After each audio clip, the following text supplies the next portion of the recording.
नमस्कार साथियों। आज हम जियोग्राफी का जो कल क्लास हुई थी उसके आगे के बारे में बताने जा रहे हैं। आज हम आप लोगों को बताएंगे तारों का विकास व उनकी समाप्ति।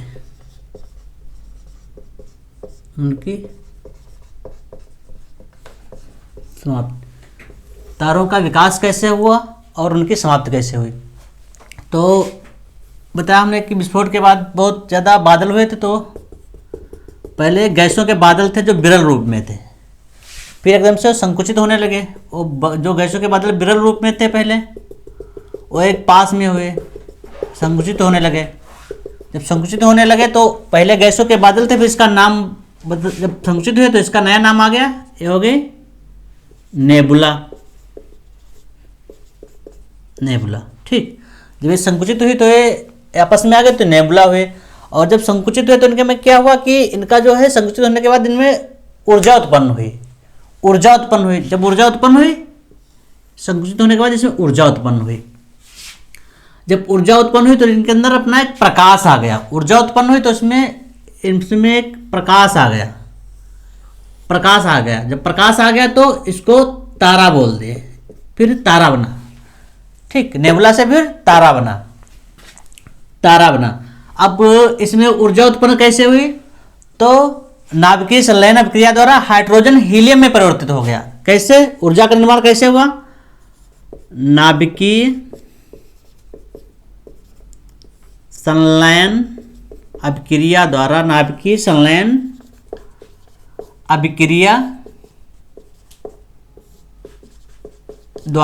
हाइड्रोजन हीलियम में परिवर्तित होकर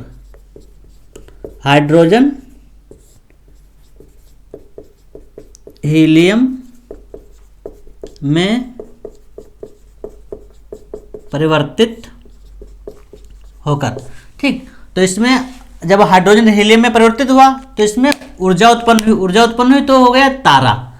जब तारा हो गया तो तारे के पास दो चीजें होना अनिवार्य है। वो एक चीज है आपकी ऊर्जा और दूसरा प्रकाश। तारों के पास दो चीजें होना अनिवार्य है, एक हो जाएगा आपका ऊर्जा और एक हो जाएगा प्रकाश। यानी ऊर्जा और प्रकाश, तारे के पास दोनों चीजें होना अनिवार्य है। ऊर्जा और प्रकाश दोनों होना अनिवार्य है तारे के पास।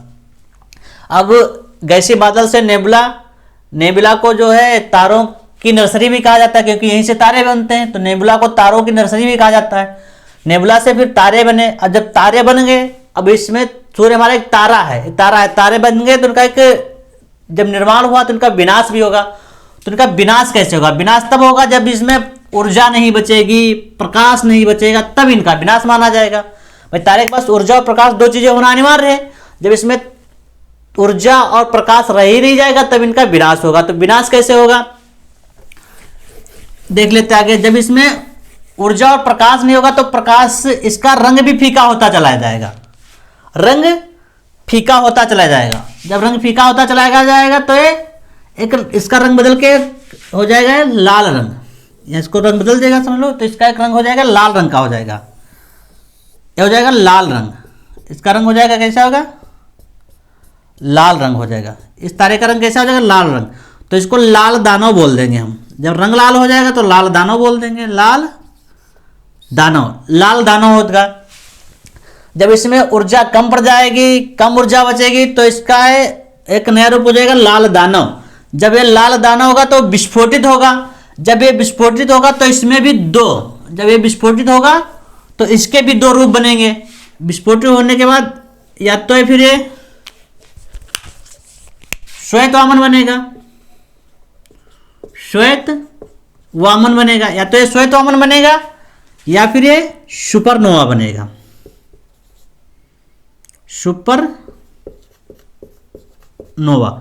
या तो ये श्वेत वामन बनेगा या फिर ये सुपरनोवा बनेगा। अब श्वेत वामन कब बनेगा और सुपरनोवा कब बनेगा? जब कोई तारा सूर्य के तारे से 1.44 गुना से अधिक होगा।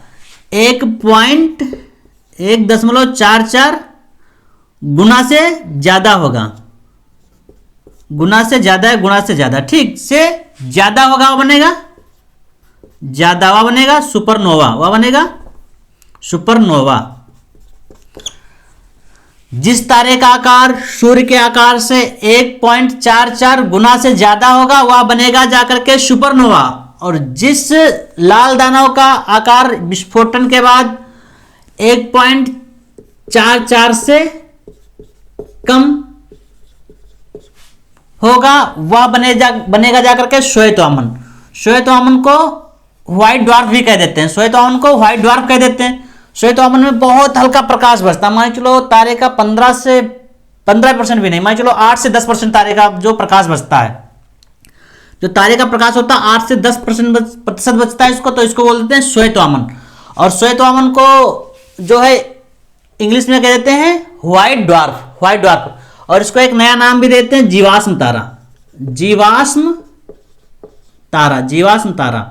और पूछ लेंगे जीवाश्म तारा क्या, तो बता दोगे कि जब लाल दानव में विस्फोटन होता है और विस्फोटन के बाद वह तारा जो सूर्य के तारे से 1.44 गुना से कम होता है वह जाकर के श्वेत वामन बनता है, जिसको जीवाश्म तारा कहते हैं।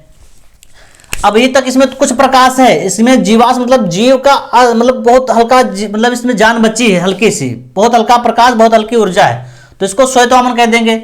जब इसमें बिल्कुल कोई ऊर्जा ही नहीं बचेगी, ना कोई ऊर्जा बचेगी ना कोई प्रकाश बचेगा, जब ऊर्जा प्रकाश रही नहीं जाएगी तारा रही नहीं जाएगा, तब जाकर के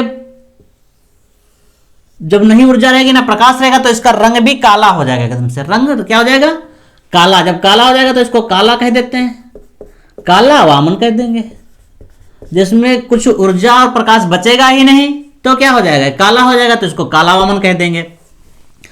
लाल दानव तारा का जब विस्फोट होता है, जब वह सूर्य के 1.44 गुना से कम होता है तो श्वेत वामन बनेगा, जिसको जीवाश्म तारा कहते हैं। तो हल्का सा उसमें ऊर्जा और प्रकाश रहता है, जब इसमें ऊर्जा और प्रकाश बिल्कुल नहीं बचता है तब उसको काला वामन कह देंगे या ब्लैक ड्वार्फ कह देंगे, काला वामन या ब्लैक ड्वार्फ,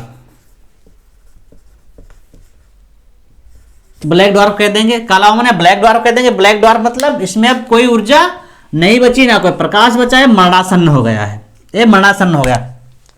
अब देख लेते हैं जब लाल दानव तारे से 1.44 गुना या उससे ज्यादा जब तारा होता है, 1.44 गुना या उससे बड़ा जब कोई तारा होता है तो उसको सुपरनोवा कहते हैं, उसको कहते हैं सुपरनोवा। सुपरनोवा पूछ लेंगे तो आप बता दोगे कि लाल दानव का जब विस्फोट होता है और जिसका आकार सूर्य के आकार से 1.44 गुना या उससे ज्यादा बड़ा तारा जो बनता है उसको सुपरनोवा कहते हैं, उसको कहते हैं सुपरनोवा, सुपरनोवा कहते हैं। और जब ये बड़ा होगा तो इसमें भी क्या होगा, इसमें भी विस्फोट होगा, इस तारे में भी विस्फोट होता है, सुपरनोवा में विस्फोट होता है। श्वेत वामन में विस्फोट नहीं होगा, श्वेत वामन का प्रकाश जाकर के फिर क्षीण हो जाएगा, क्षीण के बाद बिल्कुल रह नहीं जाएगा ऊर्जा प्रकाश, तो काला वामन बन जाएगा। मगर सुपरनोवा क्या, तो सुपरनोवा में भी विस्फोट होगा, और सुपरनोवा में विस्फोट होगा तो फिर उसके अलग रूप आ जाएंगे। जब सुपरनोवा में विस्फोट होगा तो उसके अलग रूप आ जाएंगे। अलग रूप कौन कौन से आ जाएंगे, या तो न्यूट्रॉन बनेगा, न्यूट्रॉन तारा बनेगा, न्यूट्रॉन बनेगा, या क्वेसर बनेगा, या पल्सर बनेगा, या फिर ब्लैक होल बनेगा, ब्लैक होल, ब्लैक होल, ठीक है। ब्लैक होल का जो घनत्व होता है सबसे ज्यादा घनत्व होता है, सबसे ज्यादा घनत्व किसका होता है, ब्लैक होल का होता है। अब देखते हैं जब लाल दानव तारा विस्फोट होगा सुपरनोवा बनेगा, सुपरनोवा जब विस्फोटित होगा तो उसमें से या तो या तो न्यूट्रॉन तारा बनेगा, क्वेसर बनेगा, या पल्सर बनेगा, या ब्लैक होल बनेगा। इसमें से एक ही, चारों नहीं बनेंगे, कोई एक बनेगा जाकर के, कोई एक बनेगा जाकर के। और उसके बाद ये तारे अपनी अंतिम अवस्था में चले जाएंगे। ब्लैक होल बिल्कुल एकदम से सबसे घनत्व वाला तारा होता है, जो यहाँ पे प्रकाश की किरणें भी जाएंगी तो वापस नहीं आ पाएंगी या उसको भेद नहीं पाएंगी, इतना मतलब ज्यादा घनत्व वाला डेंसिटी वाला ग्रह होता है। ठीक है साथियों, आज की क्लास कैसी रही, हमने आपको बता दिया कि तारे का विकास कैसा होता है, तारे का जो उसकी समाप्ति कैसे होती है, तारे कैसे बनते हैं, तारों का जो अंतिम अवस्था में तारे जाते हैं तो वो कैसे जाते हैं, और इसके बीच में जो आपके महत्वपूर्ण सवाल आ जाएंगे कि तारे के पास क्या होना जरूरी, तो उसके पास ऊर्जा और प्रकाश होना जरूरी है। जब उनके पास ऊर्जा प्रकाश रह ही नहीं जाएगा तो अपने अपना अंतिम अवस्था में मरणासन्न अवस्था में आ जाएंगे। हमने नेबुला भी बता दिया, नेबुला किसको कहते हैं, तो नेबुला भी आप लोग जान जाओगे।